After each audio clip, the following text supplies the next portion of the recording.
Today, I have Elena Nadolinski and Craig Timm from Ironfish on the podcast. Ironfish is a layer one project building a ZKP-based privacy for many assets on Ethereum. They're a privacy chain. They have launched $30 million from Andreessen Horowitz and other investors. We talked about how they structure the company and the protocol. We talked about what privacy is technically, how it works.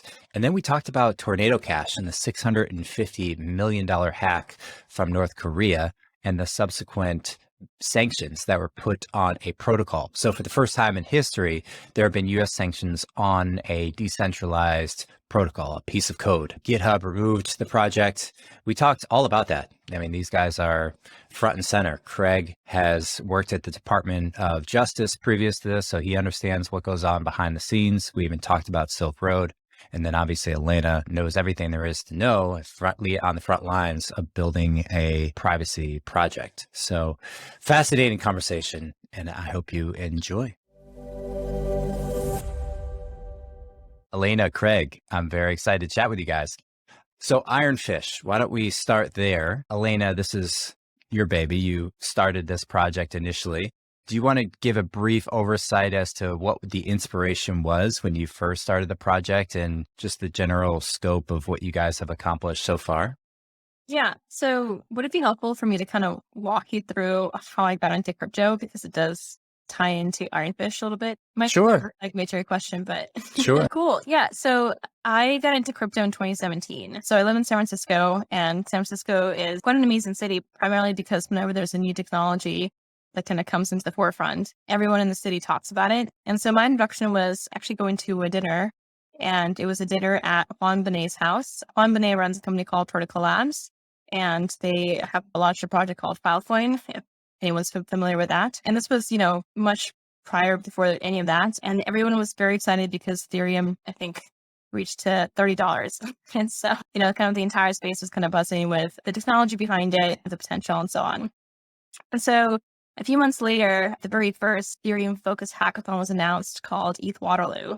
And this was the first Ethereum-sponsored hackathon that happened. And I decided to go. All I knew was IPFS, which is a product that Protocol Labs developed.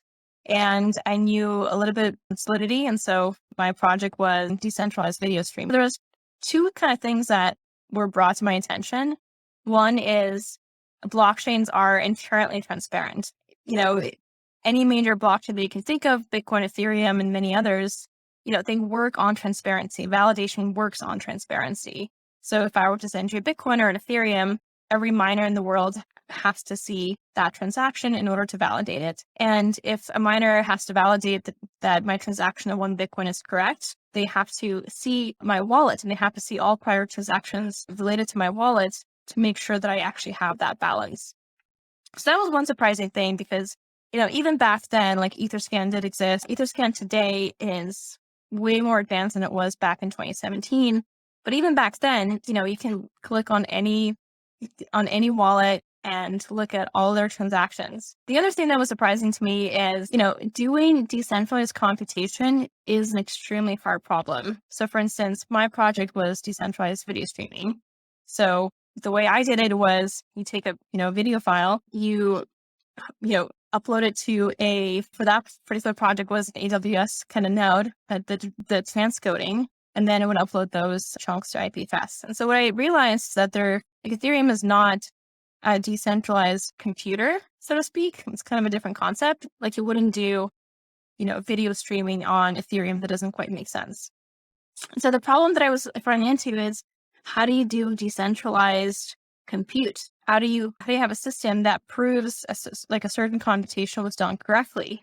And this problem in particular is addressed by something called zero knowledge proofs. So I don't know if you know what zero knowledge proofs are, but they are a very, very niche part of cryptography.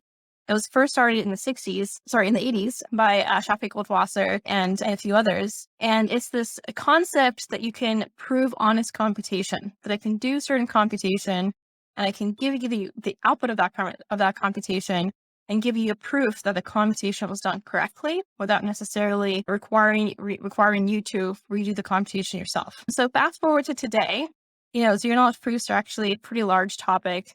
in crypto for both privacy and scalability. But the thing that I wanted to focus on particularly was privacy. If you kind of work backwards and you assume that, regardless of what time horizon, crypto does become the dominant payment structure, the lack of privacy to me is kind of a bizarre feature. It's like, I don't think most people understand how transparent the system is. And so for me, whoever unlocks this privacy for crypto, that is a huge, huge potential. And so I kind of paused here, but that was like the start of Ironfish and how that idea evolved. Yeah, at that time, did you feel that privacy was a strong concern from the people working and building these early layer 1, layer 2 protocols, or was it not yet on the forefront of people's minds? It depends on who you ask. It was very, very binary. So roughly that time, like 2018, I got to know Zuko, who was working on something called Zcash, which is one of the older privacy coin projects.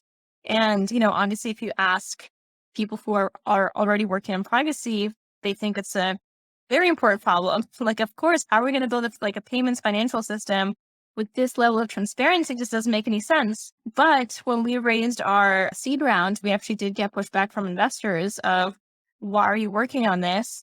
Nobody cares about privacy. DeFi is happening and it's exploding without privacy. Why are you not focusing on that? Why are you trying to focus on privacy? So it really depends on who you ask. And to this day, we do get people who say, I have nothing to hide. I don't need privacy. It's cool that you're working on this, but I don't think this is a big issue. And then we do have other people who are pretty shocked when they find out how transparent crypto is and what are some of the implications of what that would mean for them if they were to use crypto on a day-to-day basis. Yeah, it seems like the use cases to me would be pretty obvious and very motivating for people if they understood just simply that if somebody had access to your public Bitcoin address, and that is, public, it's what you send to people when they should pay you, then they have access to every person that every address that you've ever transacted with and how much money you have in your address. So if you went to a store and bought something using any public blockchain, that store is going to know everyone that you've transacted with. So it only takes an intelligent layer on top to kind of organize and say, okay, this is, these 7 houses in this city have collectively, all the Bitcoin. And so it's like, I could imagine all sorts of activity that starts to happen, or even just in a more minor way, just oversight and collective data aggregation across different merchants or people that want to better understand their customers. It's like, just in the same way that Facebook now gets a lot of hate because of their data aggregation practices that led to effectively incentivized through their business model. The same thing, I would suspect, starts to happen here if given enough time and enough people actually using the currencies. Mm-hmm. Is that generally the approach that you take when trying to explain why this is such a big problem, or is there certain examples you tend to give to communicate why it's so important? Yeah. So one example that popped to mind is actually Craig. So during his interview process, I actually shared a story. So I kind of pass on the mic to you. Sure. About what made him realize privacy plus crypto is an important topic. Yeah, so my background is as a prosecutor. I spent many years with the Department of Justice, and for the last several years was in traditional finance in Bank of America. So my first exposure to crypto was back in the Silk Road days. And so my immediate association was crypto bad, right? It's dark web, that's what it's for. And it sort of stayed that way for a number of years. I started to get more interested in 2017. And then with NFTs, I really started to see the potential. And so started to get more involved, got my own wallet, started to do some things, but I was definitely in that camp of people who did not appreciate how transparent it really is. And so, fast forward to late last year or early this year, actually, when Russia is about to invade Ukraine. And I donated a very small amount of money in my wallet for their fund to raise money for defensive equipment for Ukrainian fighters. And almost immediately I get a scam NFT airdrop back. And I think that was my light bulb moment, right? I don't know for sure if it was a scam, but almost certainly it is, right? And so one, I'm like, oh my gosh, right? This transparency is probably leading to a lot of crime, right? Because criminals will target their crimes to you. And so now they know that I have sympathy for Ukraine, and now they're targeting their scheme to me, right? So one, that's leading to a lot of probably the crime that does exist today.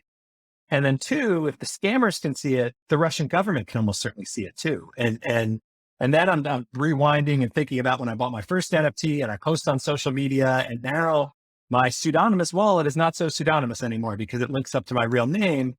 And, me and thousands or tens of thousands or hundreds of thousands of others are probably on a list somewhere in Russia, right? And that's scary stuff. So, I think there's a number of reasons why privacy is important. But what I didn't expect coming from a sort of crime fighting world was that the lack of privacy is bad for crime and is bad for national security. And that if we had more privacy, we'd actually prevent a lot of crime that's occurring today. It'd be much, much better for national security, aside from all the fundamental human rights, freedom of speech, all those things that it facilitates. It was really sort of the light bulb moment for me. And then when I heard about what Elena was trying to do and bring a privacy project forward, but one that also recognizes there's a balance of interests, right? It's never anything at all costs. And so could we figure out a way with this project where we can bring more privacy to the community, but also at the same time find a way that we're not abused by North Korean hackers or terrorists? We don't want to be a part of that. I think if we can solve that as a crypto community, much less Ironfish, that's when we really unlock the potential that I think is there. Yeah. And what years were you at the Department of Justice? So I was at the Department of Justice from 2008 until early 2016, and then at Bank of America from 2016 until earlier this year. So was crypto on the minds of people in the 2014, 15, 16 timeframe, or is it still pretty early? So it was on the minds of people because that's right about the Silk Road time, right? I can't remember when that happened, 2013, 2014. And I was working at headquarters in charge of the money laundering section at the Department of Justice. And so we worked with offices all over the country. And so it was certainly on our radar. It was very sort of, very small back then. I am certain I didn't appreciate the cryptography, right? There were a lot of digital currencies at that time that were coming out that were being used by criminals. And so I remember getting my first briefing from the FBI probably sometime in that 2013, 2014 time period, very focused on the negative, right? The use cases there. I don't have data to support this, but the information we were getting was largely dark web criminal use. And so focused on it, but not intently, because it's still, there wasn't a lot of liquidity there for criminals to move money, just like anybody else. If you're laundering money, you need liquidity to do it. And so back at that time, there wasn't a lot. So it was very niche at that point, but it was definitely on the radar. How big a project internally within the government do you think, or did you see the Silk Road, just call it project, the endeavor? Was it like multiple years involving tens of people, or what was the general scale? I would imagine that it took quite a bit of work to be able to track the guy down, or anyone else that subsequently tracked down. Yeah. So I wasn't involved directly, but as I understand it, there were, several agents from several different agencies, a couple of prosecutors. I think it was just about that time where the Department of Justice was forming a crypto task force. Katie Hahn, who many in this audience will know, helped to sort of lead that. So it was, an emerging threat, I think, at that point, is what how the Department of Justice would have thought about it. I mean, obviously now they appreciate it as much more. There's actually a lot of people in government who are very sophisticated when it comes to crypto and the benefits and the good things now. But back then it was certainly focused more on the negative. But Silk Road would have had several agents working on it. It would have taken several years. The nature of those kind of things they just take a while, undercover operations, all those types of things that's not unusual. And it was run out of the U.S. Attorney's Office in Manhattan, which is one of the elite offices in the country. So really, top-notch folks are working on it. Yeah. Crazy story, huh? So would that have been possible had Ironfish or other subsequent privacy, hypothetically, if Silk Road was built today using a zero knowledge proof underlying protocol, would it be even possible for people to trace the creators or people who have access? Or is that going to be an inevitable pathway?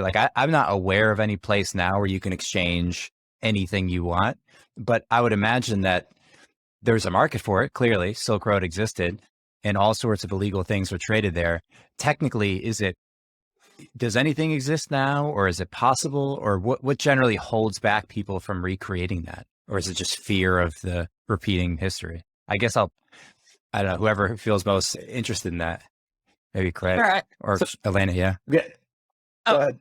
Okay, cool. I'll go first, but I actually really want to hear your answer too. So twofold kind of question or answer. So one is, I'm not aware of dark markets that are in operation today. I'm sure there are some. So Zcash actually did fund kind of research and investigation into dark markets today.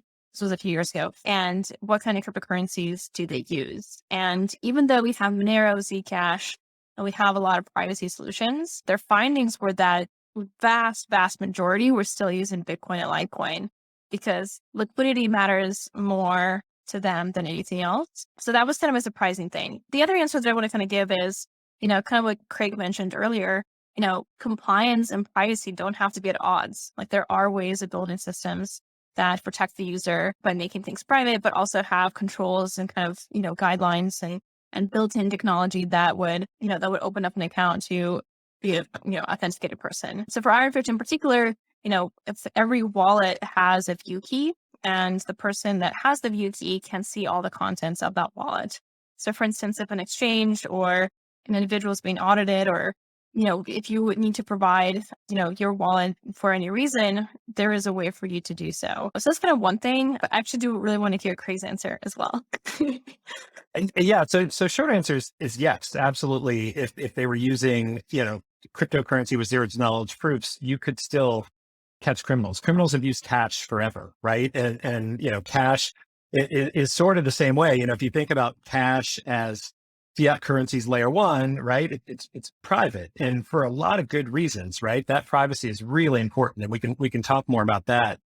But then controls are built on top of that, right? So if you think about, just like, anyone else, you want to put cash somewhere where it's safe, right? A lot of people will want to do that with cryptocurrency, right? It can be dangerous to try to hold too much yourself, right? So you've got regulated on-ramps and off-ramps, right? Criminals want to be able to use their money. They want to be able to use it in all sorts of different ways. And so they're going to be going to exchanges and otherwise. And so there's lots of opportunities because there's privacy at a base layer, which has all these societal benefits and otherwise. There's plenty of ways to layer controls on top of that, in the crypto sense through bridges and otherwise, looking for, past bad actors. And then on top of that, a lot of these things come down to good old fashioned, law enforcement investigative work, really good investigators doing good work. And go back to Silk Road, a lot of their evidence was undercover, right? They were posing as users and that's the best evidence, right? So I think that is a narrative out there, right? That, and one that we're working to counter, that look, privacy just facilitates crime. And what we want to try to share is that actually the lack of privacy causes a lot of crime. And that when there's privacy, there are still ways to catch criminals. And it's really a balancing of the cost benefit in terms of all of the things we're using, the lack of adoption, all the things Elena talked about earlier. But absolutely, you could, if Silk Road were using a privacy, you could absolutely still catch them and do all the things they did. Mm. And do you think that's true if people are, I'm curious your thoughts on domestic versus international. So obviously crypto being just international by default and the Department of Justice, the FBI, every other, 3-letter acronym department in the United States is really concerned about ultimately the United States citizens, the United States federal bank account, like collecting taxes. There's probably not too many things they're concerned about, but if it's something happening to another person of another citizenship in another place, it's out of the jurisdiction. Crypto is so international. People move and travel all the time. These companies are often not even companies, they're just protocols. Do you see there being any kind of like organizational pursuit of criminals across multiple countries, or how is it handled now? And is this something that's top of mind in just the general pursuit? Because when it used to be just bank robbers, like you're not going to hop on a plane and leave with your cash, but now it's so much, you might have 7 different people in 7 different countries, all traveling and difficult to pin down. And ultimately, like the rubber meets the road when I'm in person, right? There's only so much you can do if you're not actually in person to, like the moment with the Silk Road was like, they're in the library, they got the guy with the laptop. Like it was the physical interaction in which the executive force really exemplifies their might. And I just wonder about how the dynamic is changing now that everything's international. Yeah, so the dynamic in crypto really isn't different than organized crime in general, which is international, right? And so if you look at the way criminals move their money, even if they want to, it starts in the US and they want to bring it back to the US, they route the money all around the world, right? They establish these things called shell companies, which are companies in name only. They don't really exist. They're just a shell. And so they'll move it to a shell company in Dubai and a shell company in Hong Kong. Both jurisdictions may not share information with the US. So even if there are KYC records, the FBI is not going to get them anyways. And so absolutely the international nature of crime is a challenge. There's a lot more partnership from law enforcement across borders than there used to be. But that challenge is no different. In fact, it's a bigger challenge just given its scale in traditional fiat type crime than it is in crypto. But it's 100% a challenge everywhere. Yeah. And it almost seems like there's a temptation to go too far with it, right? Like everything's a pendulum swing, where I could see some international police force set up that, this is people's worry, and probably part of your motivation in starting this privacy network is there can be a temptation for the government to just keep climbing deeper and deeper into the personal lives of people all across the world, right? What Edward Snowden came out with, and then everyone is kind of at a fork, like, is Edward Snowden a traitor or a hero? And it's an interesting question to just pose, because why did he do what he did? It seems like it was for good reasons. The government can certainly make mistakes, and I do believe in the concept of whistleblower, but it's like it's still up for grabs, right? He's still living in, I think, Russia, and still hasn't been given asylum. So it's like there's just very topical conversations. Maybe shifting a little bit, Elena. So you saw this opportunity after working on the project, the video streaming project, and then privacy became something you wanted to focus on as opposed to scaling. Was the implementation, at least in your mind at the time, pretty not simple, but was it clear to you, seeing zero knowledge proof, seeing Zcash? Did you have a pathway that was in your mind distinguished enough from what Zcash and Monero were doing, but also at the same time interesting enough? Or like, how do you view that niche that you were going after initially? Yeah, so our intent has always been to provide a privacy solution for crypto. Our path was fairly nonlinear. So the first, I would say, 6 months was all about research. So we learned about Monero, and at the time there was a project called Grin, there was a lot of hype about it. And when it launched, unfortunately, it didn't quite pan out. Zcash, obviously, the way my forcing function to learn things is to sign myself up for talks. And so one of my earlier talks was on zero knowledge proofs. And so as a forcing function, I spoke to some of the founding scientists of zero knowledge proofs and the Zcash team as well, to kind of understand how this technology worked. So from all that research, the conclusion was that the best privacy was the one that was supported by zero knowledge proofs. Not all privacy solutions actually use zero knowledge proofs. Monero, for instance, uses a different privacy mechanism. And we kind of bootstrapped Ironfish to use Sapling, which is Zcash's privacy mechanism. And right now we're working on basically expanding the protocol to have something like a multi-asset support and, potentially different features as well. So it is evolving. And when I say like our path is not linear, we actually started the entire code base in Rust, which is kind of a little known fact, at least to some people today. And we made a pretty drastic switch to TypeScript. So Ironfish is open sourced. Anyone can look at it now. Anyone can actually run it. We have a testnet running, so you can participate in the Ironfish testnet as well. And the majority of the code base is in TypeScript, which is a very typical language choice for a layer 1 implementation. And so our kind of vision has evolved from, building a better privacy coin to building a privacy solution for other crypto assets. And so right now our efforts are, how do we expand Ironfish to have multi-asset support so Ironfish can recognize the concept of other assets? The second layer is, how do we build bridges? So how do we build bridges from Ironfish to Ethereum, or Ironfish to Near, or Ironfish to Solana, or any other kind of chain, so that existing crypto holders, if you have an asset on top of Ethereum and you want the benefit of privacy, you could actually transfer that asset from something like Ethereum to Ironfish and now have the full benefit of privacy. That's kind of like our next goal.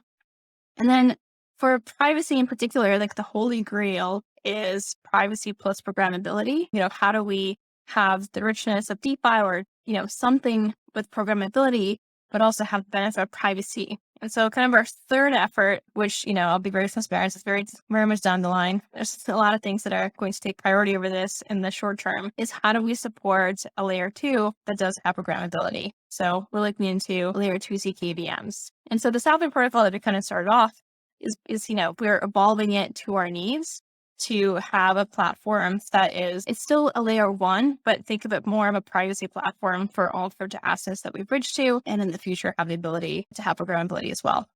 Okay.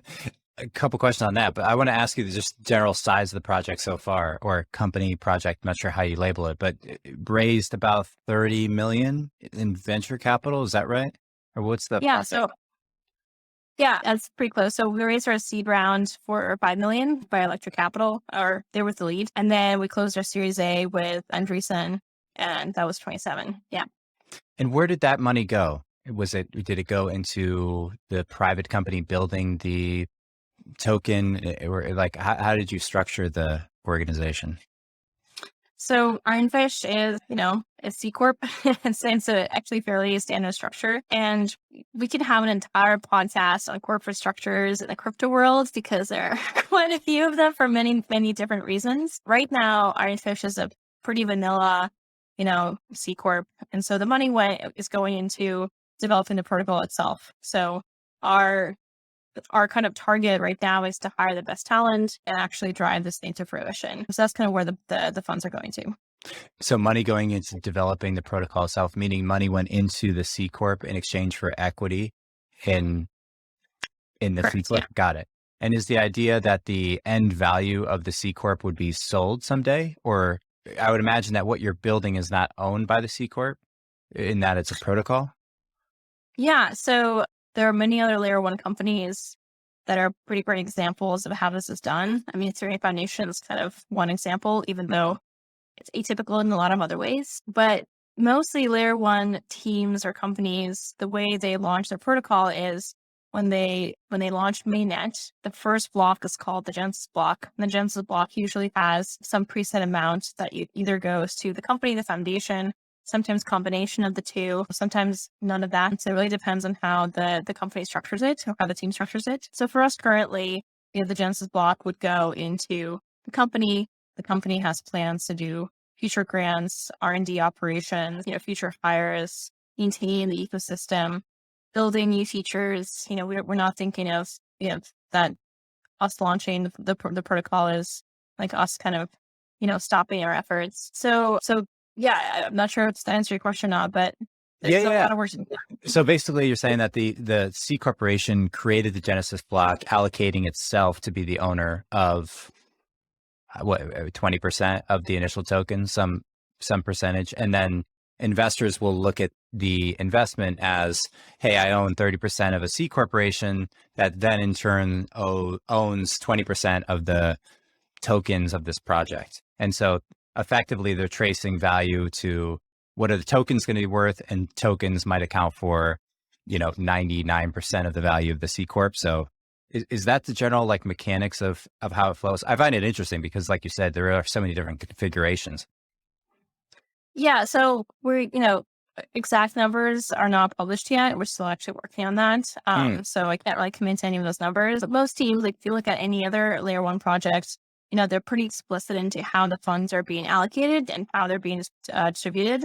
We plan to do something similar in terms of being that transparent in terms of how the Genesis block funds get allocated. But yeah, at the time, I can't say that those numbers are correct because those are just not finalized yet. But yeah, traditionally, I've been fairly, very transparent with our community. We actually have an incentivized testnet that is currently running with the expectation that for eligible participants, we're able to distribute some of those coins to them as well. And has the Genesis block been issued yet? So Ironfish is still in testnet. Okay. It's not mainnet yet. So the answer is no, but you can participate in the testnet today. And we definitely want more testers. And are you still in negotiations with Andreessen on how much of the Genesis block, does that involve investors, or is it just kind of do you have to, say for instance, you were to just decide the corporation is going to take 1% of the tokens that are issued on the Genesis block? Is that something that has to be approved internally with investors, or can you just decide that? I would imagine that that would be part of the deal. So I'm just trying to understand general patterns to these structures, because that deal was like almost a year ago. And I would think it's unlikely. Maybe we're in such a boom cycle. They're like, hey, just figure it out later. But typically, from my experience raising, all of that is explicitly defined up front. I was just curious the structure of it. Obviously not the specific terms, but. No, it was definitely defined up front. So I can't crypto is a growing new industry. And so there are different formats for how people raise money. And the industry, for better or worse, has experimented with different instruments for how to raise money. Some of those instruments are no longer applicable for various reasons. Some strategies that were, tried and true, like in 2017, are no longer applicable today. So, what we did at the time was actually atypical. Now it's fairly standard, which is, in a normal startup, when you raise from investors, you would inflate your, the number of shares the company has to introduce that new investor. And if you raise a subsequent round, you do this process again. And so for us, we did the exact same thing. And we kept it pretty clean. So we are going to keep a 1-to-1 ratio. So if you have 1% of the company, you have 1% of Genesis at time of launch. So this format is now fairly standard. And believe it or not, the format was not standard in 2017. Yeah. Typically, I would think it's capital going straight from investors to the tokens. Like they have a pre-sale, so they're actually selling the tokens to investors using the power of the LLC that owns the distribution of the Genesis block as kind of the medium for exchange, so to speak. But it did always seem kind of cloudy to me, because it's like, how do you effectively, you're like bargaining for pre-sale tokens of a project that is being created by a private company. And then the private company itself dissolves into nothing is generally the goal of the projects. So yeah, fun egg to crack. And how you structured it, is this the typical approach that companies will take now? Is they'll start a C Corp and then aim to dissolve that in the future? Again, I can't speak for all companies. And again, it's like a pretty evolving space. Yeah. So, like in 2017, SAFs were pretty popular, and SAFs did somewhat of what you just described, which is like to price a token ahead of time. People very quickly figured out that was not a good idea for various reasons. We specifically never mentioned tokens. We work with investors that understand the space extremely well.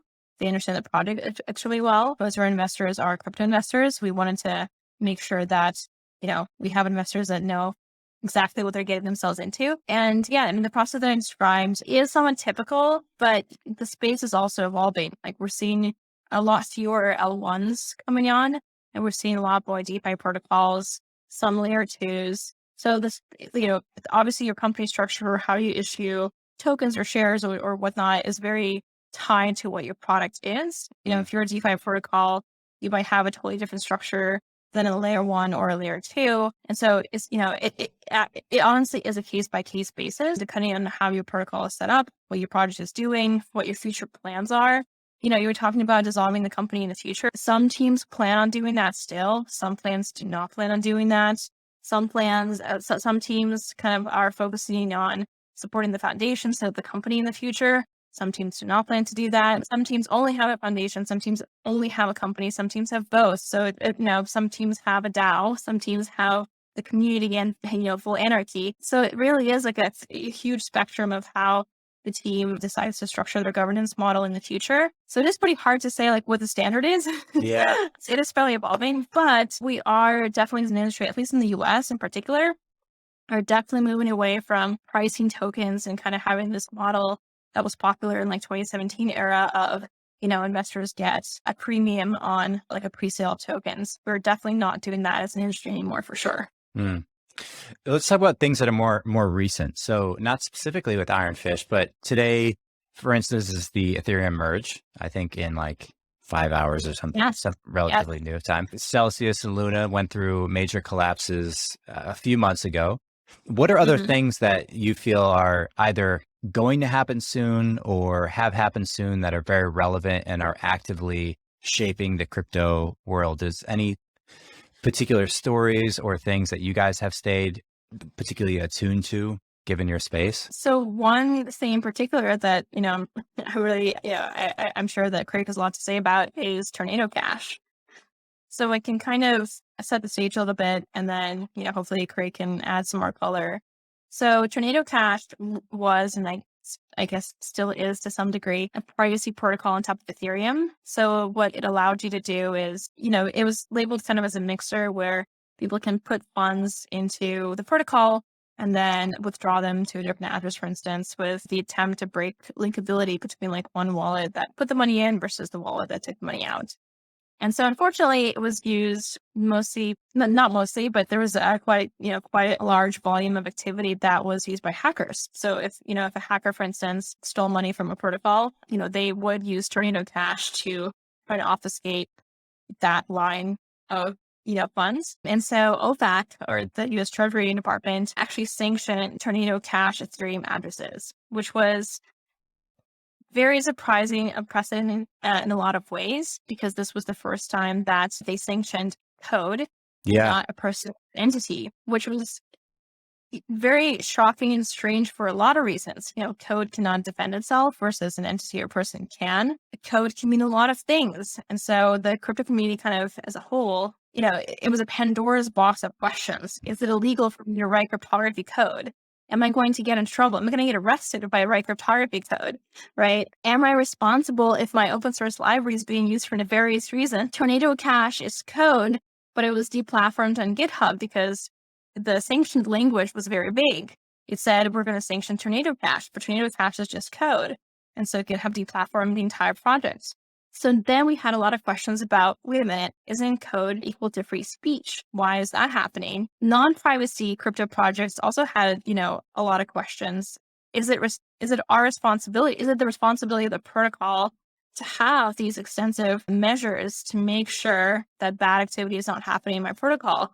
To what extent do I need to monitor this activity? This is a lot. like if you were a startup trying to launch your DeFi protocol, all of a sudden I have to care so deeply about what is going on in my protocol and what does that mean for monitoring on my side. So I'll kind of pause here because I think Craig has a ton more to say about this, but this has definitely been top of mind for us because Tornado Cash, despite its flaws, was a privacy protocol. And obviously here at Ironfish, we're trying to build a privacy layer for crypto. So I can talk in a lot of ways of how we are different from Tornado Cash in the compliance kind of perspective. But at the end of the day, it's definitely a top of mind thing for basically everyone in crypto right now, even people that are not working in the privacy world directly. Yeah. Wow. Craig, you, what's going on? That's crazy.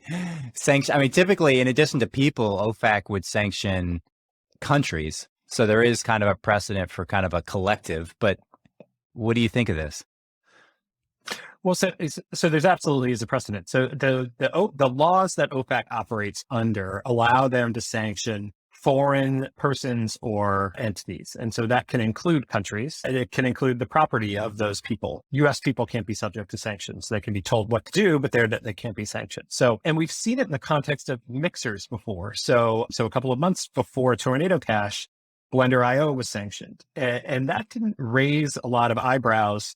I mean, the sanctioning of it and whether that was the right thing to do or not, but from a sort of legal standpoint, Blender was a more centralized group, right? It might not have been a legal entity, but it was an organization of people that were clearly not code, right? And so the sanctions were on that organization. And so it didn't really get a huge amount of attention in either the mainstream media or I think within crypto.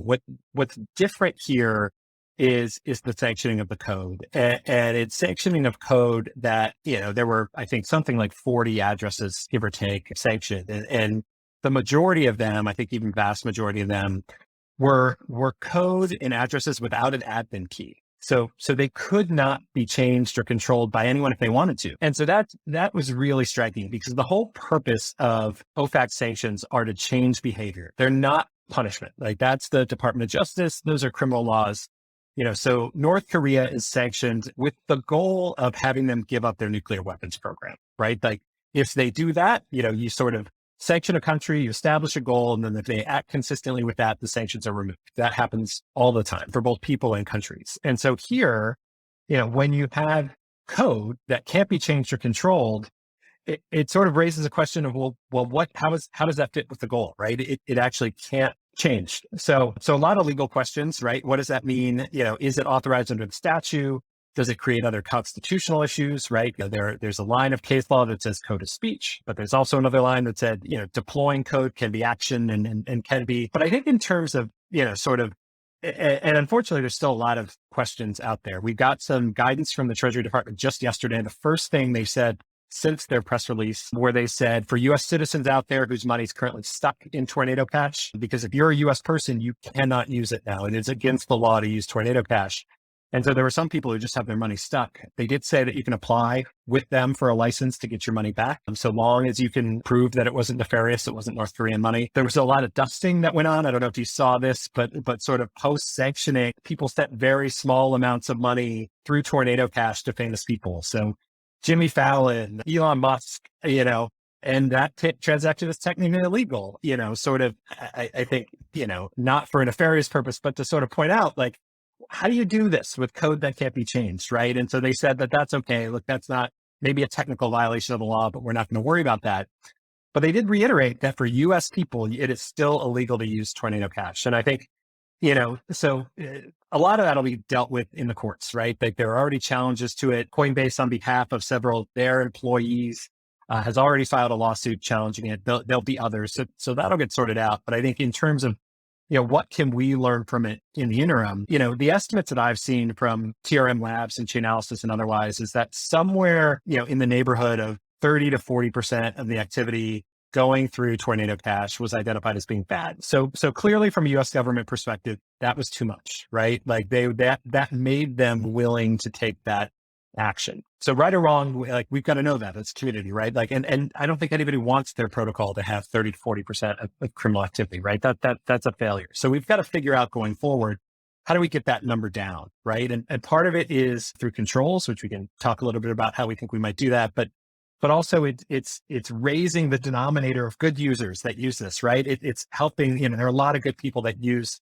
this service because of all the transparency issues we said. So one lesson is we've got to learn from that. That's too much in the U.S. government's view. That's too much. And so if that happens again, I think you can assume they're going to take action again. And they were willing to take some legal risk on their end, in order to do that. The second thing was they said that despite what Tornado Cash said about their controls, they weren't put in place.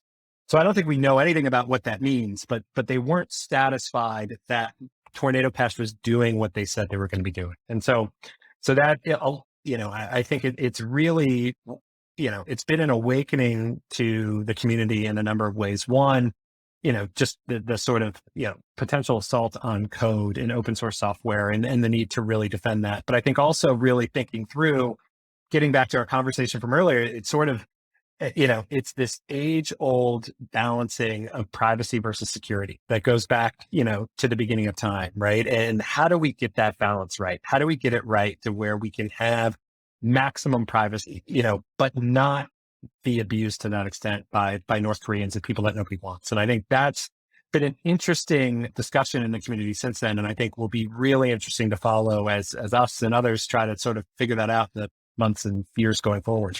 Two things I want to dig into. One, technically, can anybody stop Tornado from running? I mean, they sent a letter to GitHub saying, we're going to come to your office with guns, right? In theory, if you don't take this down. So they took it down.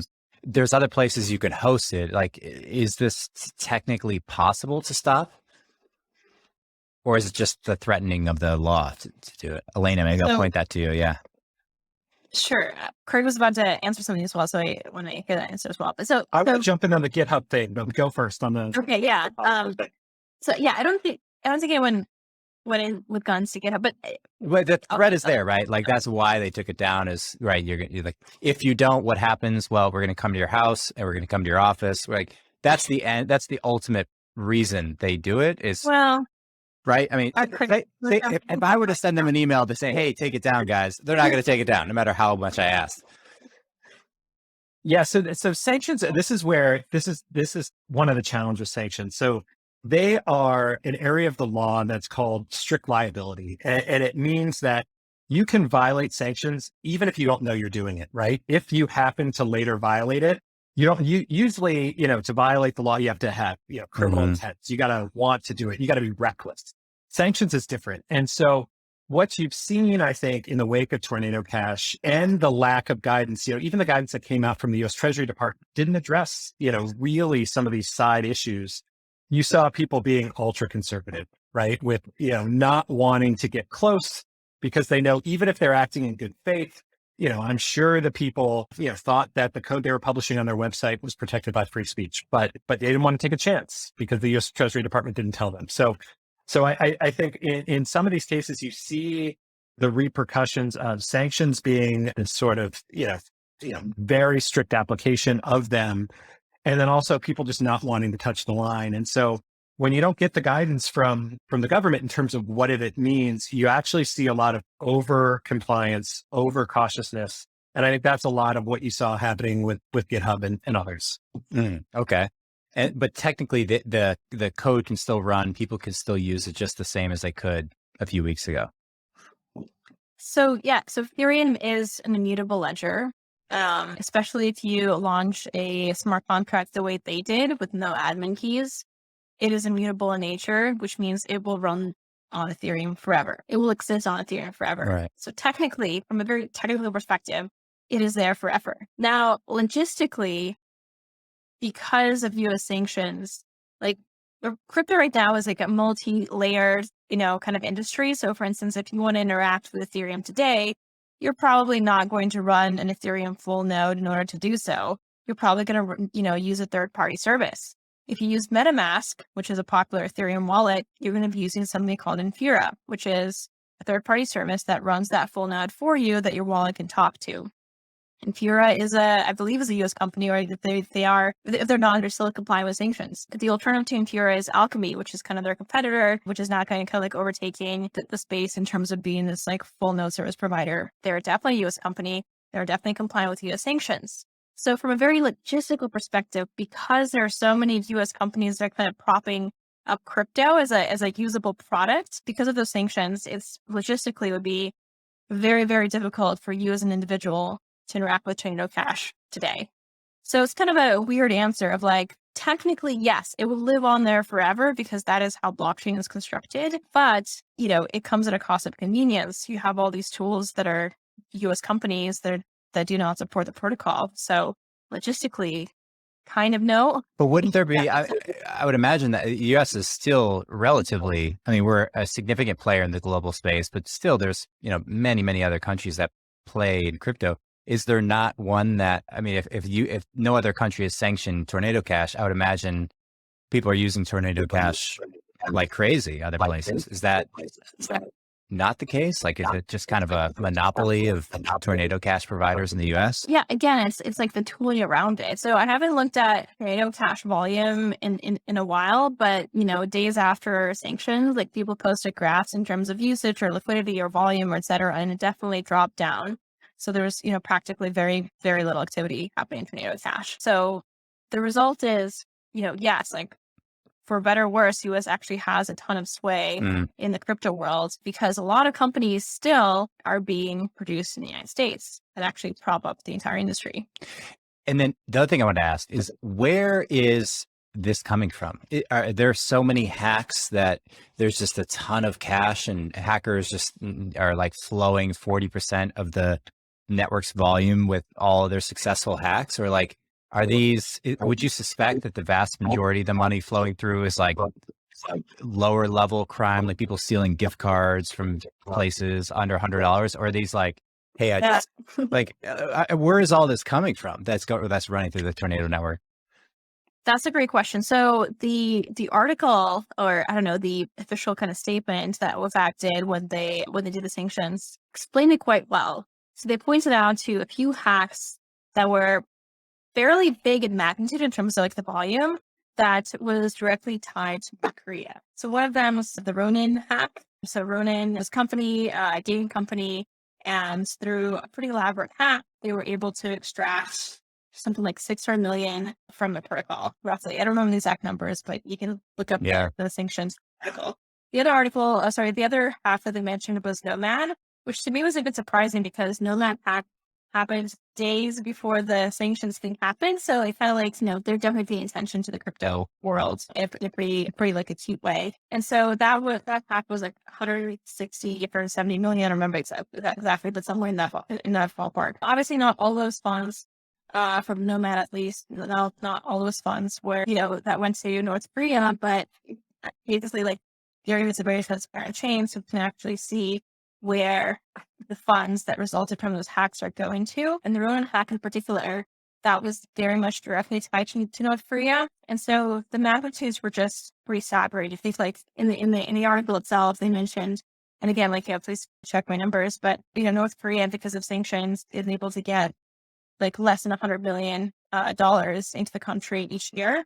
And because of these hacks, they were able to launder close to $1 billion of the tornado cash. So, the ratios are pretty drastic. And so even though, OFAC might have acted too quickly, they might have done things that were incorrect. They might have done things that they didn't actually understand the ramifications of, but to them, they were directly protecting, national security. From their perspective, it's like, we're trying to keep our U.S. citizens safe, and we're trying to make sure that North Korea doesn't deploy nuclear weapons if, this protocol is allowing them to get money, which might potentially contribute to that. So they acted, in my opinion, very fast. But, at the end of all this, like, we could have certain feelings about quotas free speech or whatnot. But one person asked me, do you agree with the intent of the Treasury Department? And the answer is yes. I actually do agree with the intent, even though I may not agree with how they executed and of their actions. Yeah, Craig, what do you think's going on over there? Do you feel like it's just papers flying? People are like, we got to do something, banging desks, like, ban them. We can't ban them. Ban them. We're going to ban this protocol. And then it's just like, all right, PR team, put out the news. Like, it must be, I mean, if you, like, to Elena's point, if there is a hack and 2 days later, they're launching some unprecedented sanction, it must be kind of chaos over there, right? Like, yeah, well, I think the 2 days, that one was probably a late add-on, right? Yeah. They don't act that quickly. What really was the game changer was the Ronin. Yeah. And I think that took it in the minds of the U.S. government from, these are criminals, these are bad people using mixers, to this is a national security threat. Elena and I and our team had a chance to meet with a former senior Treasury Department official just last week. It wasn't involved in this, isn't in office anymore, but she told us, like, she used to wake up at night frequently with nightmares, because she was dreaming about an attack against the United States. Like, this happened often. And so these are the stress these people are under, right? They're in a zero fail game. And so I think what Elena was saying was really important. And it's important for us as an industry when we think about how to advocate and who's on the other side of the table that we're talking to, right? These are smart people. They're people who don't always understand the technology perfectly, but they're trying to, and many of them actually do. And they're coming, like, they go to work every day to protect us, right? That's their job. And that's what they're trying to do. And so do they get everything right? Not always. Do they understand, everything about, the importance of privacy in these technologies? Probably not yet. But I think there's an opportunity to educate us. And we just have to recognize that changes everything. When it's a threat to the government, when they're imagining North Korea building a nuclear bomb and deploying it against U.S. citizens someday, right, like, they're going to act. And so I think, yes, it's chaos. Yes, it's all of those things, because they can't fail, right? That's what they're dealing with. And so it's then incumbent on us to sit down with them and explain it to them, right? Help them learn, be factual with, where's the technology today? Where are we going? And hopefully we can change the discussion, because part of the challenge with crypto in general is you're trying to fit a square peg into a round hole in terms of how things have traditionally been done. But the advantage of crypto is that we can use technology to solve problems in ways that are better, faster, cheaper than before, both in terms of how we move money, but I think also in terms of how we fight financial crime. And so I hope that's another, it's hard to say positives coming out of this things, but that, I think you're going to start to see a lot more open discussion in Washington between the industry, between, privacy focused teams and the government to figure out, okay, how do we get this right? What do we do? And so I think, that if there are like, a good side of it, that's it. My take on this is that, for what it's worth, is that there's an over labeling or over indexing of moralities on this. So you frequently hear like good, bad be thrown around, good person, good country, bad person, bad country. And I think that even just the idea of like a hacker, like as a hacker, even if they have all the intent to steal something from a company, they're providing a value. I mean, like, imagine a world where you walk around and no bacteria try to get into your system. Like you have no need for an immune system. Like you have there's something just so deeply fundamental to the concept of like investing in defense, investing in security, whether it's your body and your immune system, or whether it's a protocol and its security. Like hackers serve a purpose in the world. And we don't like when they win. You know, no one wants to die from a disease in the same way that no protocol owner wants to get hacked and take their money away. But I do think that if you like really distill it down, there is a value that hackers provide to the world, in that they provide the resistance to people to build up the strength of the protocol that then develops the technology to help it propagate further. Of course, you know, we root for teams, right? We're on the good team, and then the other guys are the bad team. And you know, they may even have that same label. They're like, you know, we're going around, we're trying to steal money, but they have their own story of what they're trying to do. And not that I'm necessarily defending them, but I try to like pull away from the good bad, because I think that that's the ultimate driver in the whole thing. Like if you run it upstream far enough, it's like, well, why is North Korea really trying to build bombs to blow other people up? It's like, well, they think we're bad people and we think they're bad people and we black them out. And it's like, that's ultimate. Like there's always going to be this debate, like you say, the security versus safety or freedom. And I think it's like, how do you dissolve the momentum that's coming downstream? Which is, I almost think of it as like, it's just an unfolding process of decentralization that's happening that will never fit. Like this round peg will never fit in the round hole. And I view it as the tension growing between the centralized powers, particularly of the United States, with the decentralized protocols. Like these things are just going to keep happening, and people are going to start to have to make a decision. Like, are you on team USD or team BTC? And I think this starts to shake the whole structure of the world, frankly, at least in the Western world. I don't know. I mean, I think this is a larger, my bet is that this is the first sprinkling of like a massive monsoon for the next 10, 15, 20 years. Like, oh, remember when Tornado Cash was the first one? Would the USD try to shut down? That's my take. So I get what you're saying in terms of like, you know, some stories are multi-factored in terms of you can't just binary put things into good and bad. There are certain things that are definitely bad. There are certain things that are definitely good. So for instance, if you were to ask me like, is child trafficking bad? I would say yes. There's no like on the way to look at it. It is bad. So I get where you're coming from in terms of like, you know, certain things have different perspectives, but there are certain things that, you know, for Ironfish in particular, like I want to make sure that we don't support in any way, you know, or faction. So like child pornography, you know, we're going to do our best to make sure that we provide privacy for the people that need it, and we make sure that bad actors, and we know are bad, but you know, by this very strong definition, don't have access to it. Obviously, it's a pretty hard problem. Like we were saying earlier, it's hard to kind of, you know, actually do it in practice. But you know, there are certain things like where the line should never be crossed. In my opinion. Just my quick reaction to that, and maybe Craig, feel free to chime in. It's like if somebody designs, you know, say they're the designer of a computer, say a thing like a knife, right? They design the most beautiful knife, and that knife circulates the world. Like everyone uses it to cook or do whatever, they cut down trees, and then somebody uses it to murder a bunch of people. It's like, I don't know that there's any responsibility necessarily on the knife maker for that action of the other person.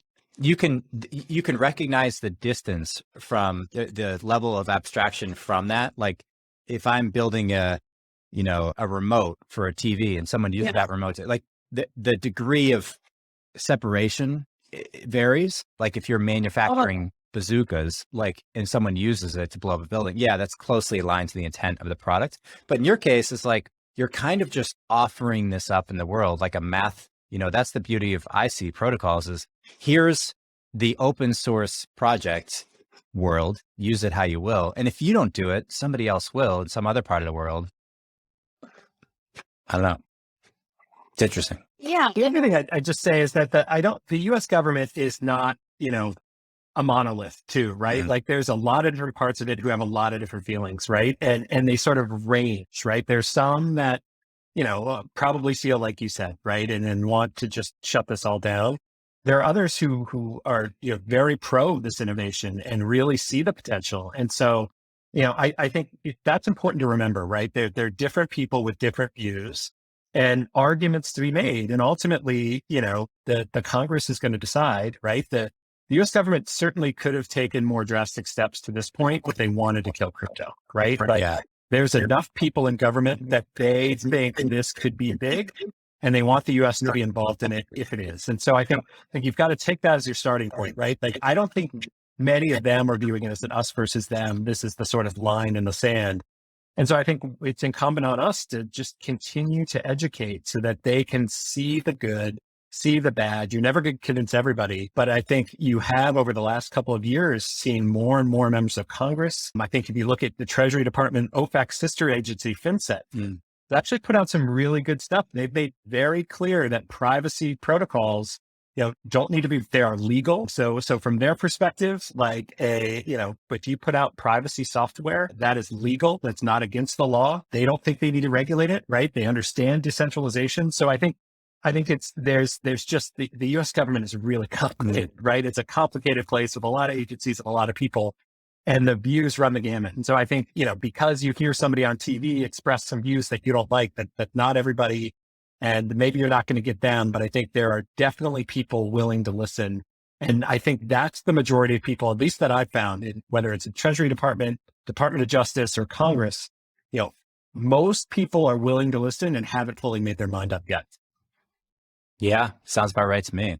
I appreciate you guys going long on this conversation. Very, very interesting stuff, super topical, and I'm excited to see how it actually plays out. It reminds me, there was one example that Obama gave one time where he said that he was in charge of Guantanamo Bay, where they had, I think, about 35 prisoners that were locked up at the time, and they knew a few of them committed some pretty terrible crimes. And yet they're all locked up. And somebody asked Obama, like, what are you going to do? And he said, well, what do you want? Do you want to live in a world where we lock up 32 out of the 35 people unjustly for the rest of their lives? Or do you want to live in a world where they go free and then there's just people out there that are potentially able to commit terrible crimes? And it's kind of like, that's like, back to your point, right? It's like, that's the relationship of the problem. It's like, how free do we want to be? What are the externalities of freedom? And, then the other side of the equation of locking everything down, banning everything, shutting it all down. Exciting stuff. I think most people are against torturing normal citizens. Remove the torturing aspect. Say just locking someone up. Say locking up 32 out of 35 people. I mean, in a way that is a different type of torture, I would argue. Yeah. But so you're so you're on the side of letting everyone go if they don't know who it is. No, I know. So I think those are the two extremes. Yeah. I think extremes are almost always bad. And I think the right solution is most typically somewhere in the middle. And privacy is not any different. We've seen Tornado Cash take the really extreme approach of anyone can use a protocol, no controls, no guards in place. Like, you just go in and out with no protection. And we kind of saw the ramifications of that. Bad activity happened and it got shut down. That is like an extreme approach, right?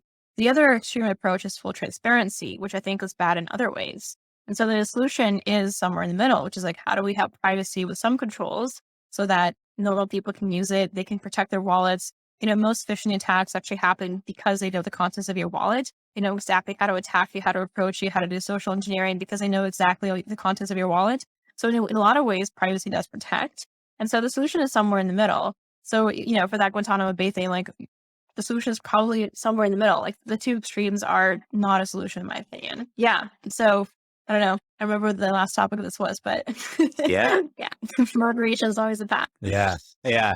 I find really fascinating talking about the government, because the government regulations and the decisions that they make are so indicative of the trajectory of the world, particularly in the US, right? They've set so many of the trends, like ban on psychedelics in the 80s, and the world hasn't done any research on psychedelics for 40 years. And then it's like, start off the internet on a good swing, like legal, regulate after production, And that worked out well. And it seems like that's the trajectory so far in crypto, but it's the stories being written. Guys, where are you online? Elena, Craig, Elena, first to you. Are you writing on Twitter, blogging anywhere personally? Yeah, so I don't write as much as I should, but my Twitter is Lean the Bean. Love it. And then Ironfish Crypto is our Ironfish Crypto Twitter account. Cool. And Craig, how about you?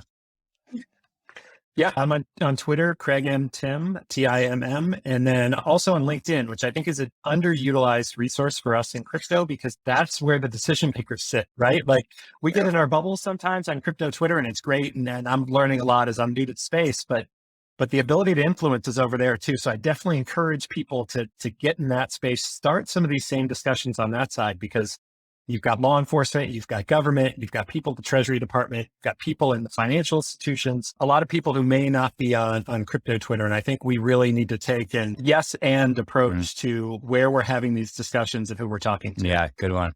Yeah. I kind of want to end the note by a note of positivity. I think a lot of people on all sides, government, crypto, et cetera, have a really optimistic view on this. And so we're trying to figure out how to move forward in a positive way. And, I'm honestly very grateful how far the crypto industry was allowed to go up until this point. Like, Christian Carlo, who was former CFTC chairman, he kind of makes this point that whatever money wins is money that's more technologically advanced. Like if you look through historically what money or what currency was the world reserve currency. And I think in a lot of ways, crypto is a more technologically advanced type of a payment system. And the most popular denomination of a stable coin is the dollar. And so I think that's a pretty great sign for how, we shouldn't be at odds of us versus them, us versus the government. To Craig's point throughout this entire podcast is that, there's so many great people on both sides that are actually collaboratively trying to make this work. And so I don't know, I just want to end on a note of positivity that there's a lot of good happening in the space too. Yeah. Yeah. I mean, I think everybody, or at least you can abstract it out to every group has intentions that they believe are, again, I'm not using the word good and bad, but the intentions are such that they would propel society towards a future that is preferable to an alternative. And I think people just disagree with both the pathway there and then the specific implementation of the future that is preferable. And conversations are where you figure that out. So to Craig, to your point, and it's thank you guys for having this conversation. I hope you guys have more too. Awesome. Thank you. Thank you. Hey guys.